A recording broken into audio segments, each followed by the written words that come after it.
Good evening, I'm James Ezimoha. Welcome to African News, where we bring you the latest updates from across the African continent. Let's see your headlines. Mozambican nun pays tribute to Pope Francis, who passed away at the age of 88. Africa's oldest national park celebrates 100 years and raised awareness with gorilla-shaped chocolate.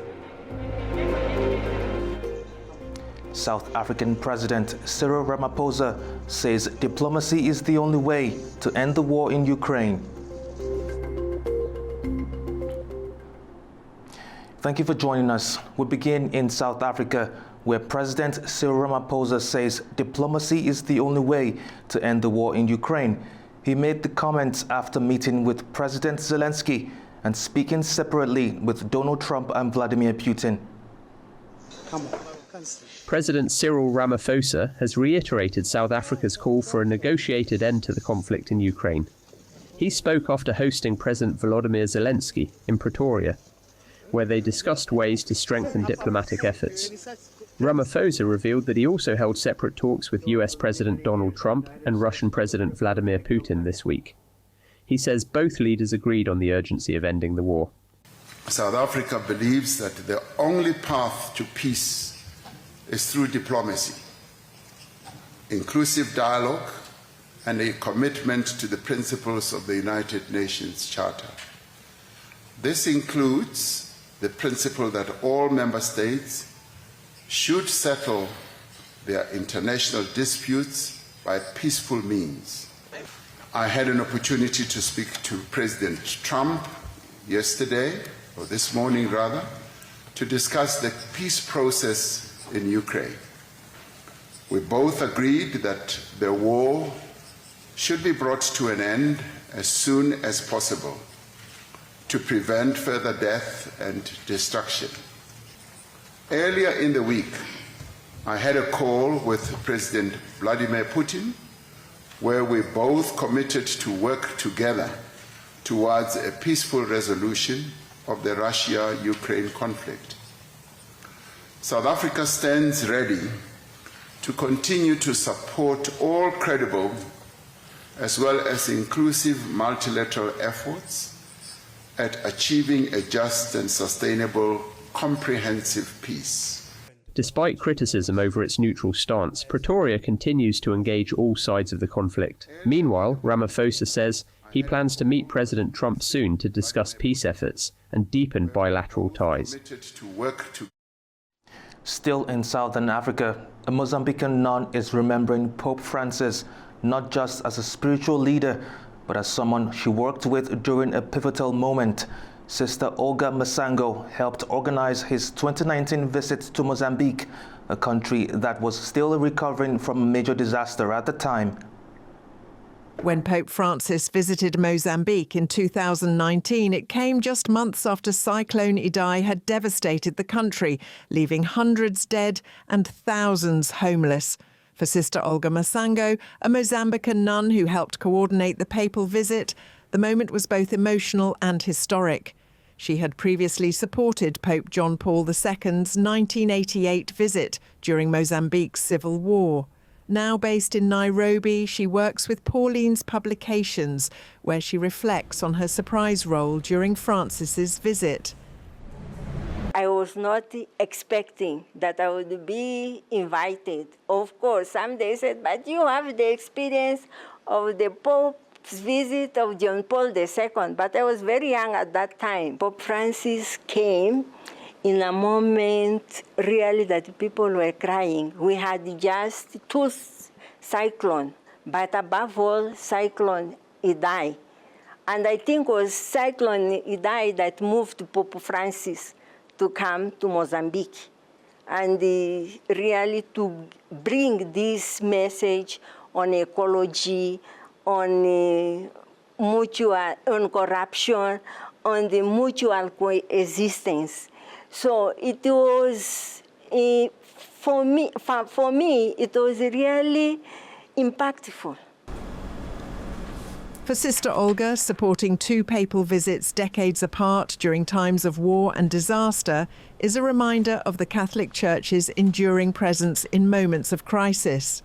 She hopes Francis's legacy of justice and compassion will continue to shape Mozambique's future. Tunisian authorities have cleared a large makeshift camp housing sub-Saharan African migrants. Nearly 9,000 migrants have been displaced since similar operations began earlier this month. Human rights groups say the crackdown is worsening the humanitarian crisis in the region.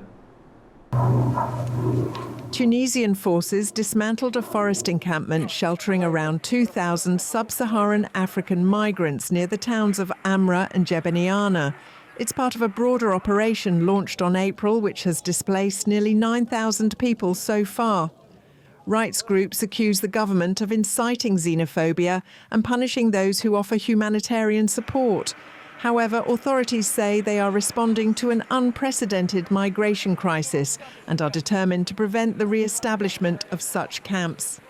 As for today's operation, it is a continuation of the previous efforts that began in April 2025, particularly in the process of removing camps. The Tunisian state is not going back, especially regarding the return to the camps, which we have seen across various intelligence units, both field and operational. There will be no return of sub-Saharan Africans to the camps that have been dismantled.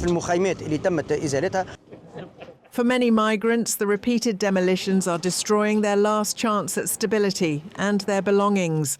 When I came, I was in the city, but there are times when I want to come here to use it as a crossing point to Europe. Each time there's a dismantling of camps, and we have to change camps. These are the different difficulties we face here. When they come like that, they tear down all the houses, and everything you have, you lose it in a blink of an eye, and those are the different difficulties that we face now. The government's stance on migration continues to spark division, both inside and outside Tunisia. While Italy has praised his crackdown, critics say the ongoing evictions are deepening the humanitarian crisis and fueling regional instability. In eastern Congo, Africa's oldest national park is taking an unusual approach to conservation. To mark its 100th anniversary, Virunga National Park is producing chocolate gorillas to help fund protection efforts. The project is also giving farmers an alternative to logging and poaching. Virunga National Park has launched a campaign to produce 25,000 handcrafted chocolate gorillas, which will be sold in Europe to raise funds for conservation. The chocolates are shaped after the mountain gorillas that live in the park, one of the last strongholds for the endangered species.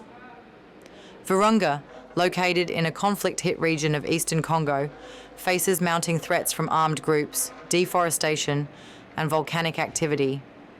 The park hopes the new chocolate venture will raise awareness and support for its survival. The cocoa used is sourced from local farms on the park's edges, where residents are encouraged to grow crops instead of turning to illegal activities. Park officials say the chocolate is both symbolic and strategic in helping protect Virunga's fragile ecosystem. À travers ces ventes, nous visons d'abord de marquer le centenaire. Through these sales, we aim first to mark the centenary, but also to raise awareness among the general public, local and international, about the conservation of Virunga National Park. It's true that Virunga National Park is reaching 100 years of existence, but it's a park that has gone through several challenges, often challenges that even threaten its existence. Qui mettent en péril ou qui mettent en péril même son existence. Cocoa farmers say the initiative has helped support their families and reduce dependence on forest exploitation. This cocoa has several benefits. It helps me send my children to school, feed them, pay my hospital bills and other projects. At the factory near the park, the team behind the chocolate says the gorilla shape holds deep meaning for conservation efforts. The gorilla shape is truly historic in the park and iconic. When we started, gorillas were becoming extinct in the park and needed protection. Today, we want to repopulate this iconic animal that is a totem for Virunga National Park. As violence escalates across eastern Congo, the chocolate campaign is one of the few signs of hope. Park authorities say turning cocoa into conservation may offer both economic stability and a lifeline for one of Africa's most vulnerable ecosystems. In southern Benin, sea turtles, once hunted for food, are slowly returning to the beaches. A conservation group in Grand Popo is working to protect nestling turtles and raise hatchlings in a local sanctuary. Their efforts are gradually changing attitudes in a community once dependent on turtle meat. In the town of Grand Popo, Sea Turtle Sanctuary, a local turtle conservation outfit, have ramped up efforts to protect nesting sea turtles and give hatchlings a fighting chance. Sea turtles along West Africa's coast are endangered due to overfishing, poaching, plastic waste and climate change. Conservationists say efforts to protect the turtles began when locals developed an appetite for turtle meat. But years of grassroots efforts are showing signs of success, with turtles now returning to nest. We started at a time when many turtles visited the coast here in Grand Popo. But since Grand Popo is a fishing town, there came a time when we noticed fishermen had developed a taste for turtle meat. They started eating turtle meat. Even the eggs were collected to make omelettes at home. Over time, we noticed the number of turtles coming to lay eggs on the coast started decreasing, because when we were young, we had the chance to play with these nesting turtles. But since our parents started eating them, we decided we had to do something to preserve them. Otherwise, we might not have any turtles coming to nest on the coast today. Some fishermen, once turtle hunters, say they've now changed their practices and follow conservation rules. Honestly, before, turtles were something we could eat, but then they told us it was forbidden. Honestly, if we find them in the net, the turtles tear the net. We bring the turtle with the net torn to shore to show to the coast guards. The sanctuary's success offers hope for sea turtle recovery along the West African coast. Conservationists say the return of nesting turtles is proof that grassroots change, even in the face of resistance, can reshape ecosystems.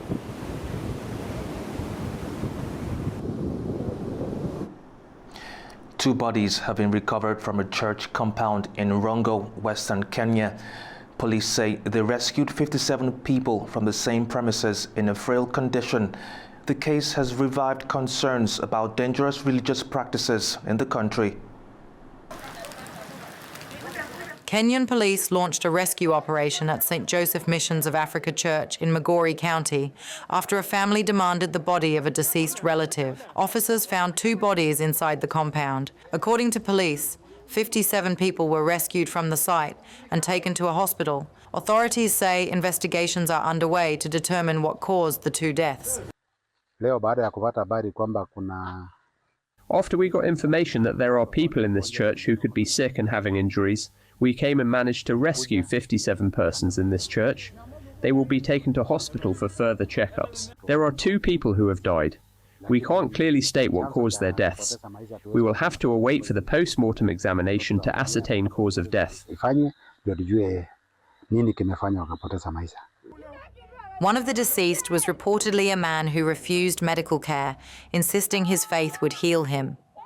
His daughter shared the final moments before his death. Police officers requested him to be taken to the hospital, but he did not accept. He refused. He said that he has strong faith, he will be okay, his Lord will heal him. But from that day up to yesterday, he was well, walking. So yesterday in the morning, he called me and told me, "My child, we are here with you. I'm the one who has been here with you. Protect my body from the outsiders. Don't let my brothers come and take out my body outside this compound."